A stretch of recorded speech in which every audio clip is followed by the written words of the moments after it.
Hello everyone, and welcome back to another What If on the channel. Today, we'll be continuing the theory of if Gohan never stopped training. And this is day 2 of What If Week. Check out the previous video up on the screen right now, but with that out of the way, let's jump right into the What If. Previously, we had seen more of Gohan's violent side after seeing Vegeta kill multiple people he cared about, and nearly killing Piccolo. But now, knowing that there's another place with Dragon Balls known as Namek, they can revive Chaozu since he can't be revived with Earth's Dragon Balls, and revive the others in under a year, the others being Tien, Krillin, and Yamcha. So, Bulma would build a gravity room being requested by Goku, and with Kami's ship, 4 Saiyan pods, and Dr. Briefs, she would be able to build this much faster and around the same time that Bulma, Gohan, and Krillin had left off in the original series, but this time it would be Piccolo, Gohan, and Goku. So, launching off into space, they would shortly arrive on Namek in 6 days, but in the meantime, the 3 would be training. So, in the original series, Goku had received a 9 times boost from a Zenkai, putting him up to 10,000 to 90,000 in the 6-day gap. But I think it would be twice that because they have Gohan and Piccolo. Now, I won't say 3 times because Gohan and Piccolo are much weaker than Goku and have to get accustomed to the gravity training, and because of this, Goku still gets a lower boost than them. Them both would get a 18 times increase while Goku would get a small 14 times. But this is way better than what he originally got, so I think this is enough regardless. Goku's power level would be 119,000, while Gohan's would be 90,000, and Piccolo would still be at the lowest at 80,000. Although pretty high, still not the highest.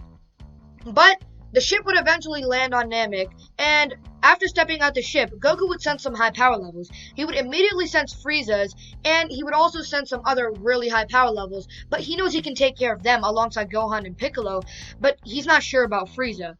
But they decide to stick together because they know that there's trouble on Namek currently. They eventually run across the village that Gohan and Krillin did in the original series, but in this time, they have Goku and Piccolo. So when Goku sees Frieza doing what he was doing, he would use a solar flare and then kick Frieza off of his chair, sending him miles away.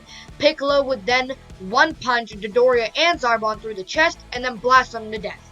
Then Gohan would take Dende and Karko while Goku takes Mori to far away from wherever they are currently. Then Mori would inform them of Grand Elder Guru and who he is and how he's the ruler of Namek. After hearing about Grand Elder Guru, they would probably go there because he has the Dragon Balls and Mori's telling them to, and he's a fellow Namekian who has a good heart. Alongside the way, though, they run into a Namekian who actually isn't Nail this time. It's actually the Fused Warrior that arrived to help Mori not be killed by Dodoria. But it's not 3 of them, it's actually 1, because after sensing a bunch more keys arriving that are much stronger than them, they would realize that they need to fuse into 1. But not knowing that they're good people, this Fused Warrior would contact Piccolo telepathically and tell him that as a last resort, if neither of them can defeat the enemy, they would fuse into 1 being and Piccolo would be the host body. Piccolo would agree, but only as a last resort. So eventually they arrive at Guru's place, where Guru reads their minds and finds out their intentions and that they're good people. He would then unlock Goku, Piccolo, and Gohan's potentials, and if you watch my original video on what if Goku got his potential unlocked by Grand Elder Guru, you know that this is going to be insanely good, meaning that the Frieza arc is pretty much over already. So Goku was actually weaker in that timeline too, because he had the same power level as when he arrived, but now he's even stronger. But moving on, we go back to Frieza, who's actually really pissed about what happened with Zarbon and Dodoria and that he got kicked in the face. But he keeps his cool and calls in the Ginyu Force. Shortly after, the Ginyu Force arrives and they're met by Gohan, Goku, Piccolo, and the Fused Warrior. They have a whole fight with the Ginyu Force, and all of them are killed besides Ginyu, who makes Goku let down his guard to where he can switch bodies. But that's not a problem, as Piccolo and Gohan are far too strong to let Ginyu Goku do anything rash, and Ginyu Goku is defeated, giving Goku his old body. This is where Dende and Karko come in place, because they can heal since they have the same powers, since they're brothers, right? So they would be able to heal Goku, meaning Goku doesn't have to spend a lot of time in the healing pod. Goku would get a 33.333 times increase alongside the 7.344 times increase that he got from Guru. This would put him at an astonishing 46 million power level. This alongside Kaioken times 3 would easily be overpowering Frieza's final form, meaning if Frieza arrives after the Ginyu Force is defeated, they would easily be able to kill him, after making a wish, of course. The wish would, of course, be reviving Chaozu and reviving the others, which they're able to do since Guru isn't under that much stress. But after defeating Frieza, a ruthless Gohan actually kills him, knowing not to, let the bad guy live so he can come back and be stronger and kill someone else. But then Namek wouldn't explode, Super Saiyan would never be born, and the story would continue where Gohan, Goku, and Piccolo would go back to Earth. Along the way, they each get an 18 times increase once again, making them extremely strong.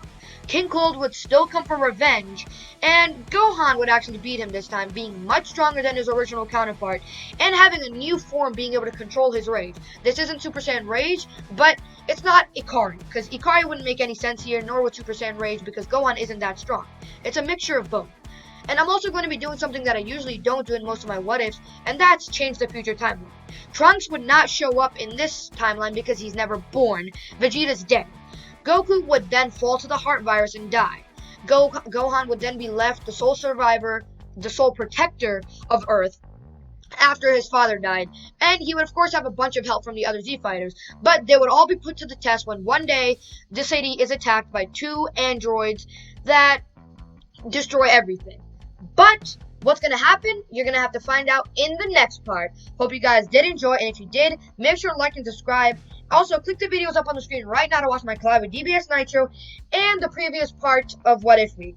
I'll see you guys soon. Bye.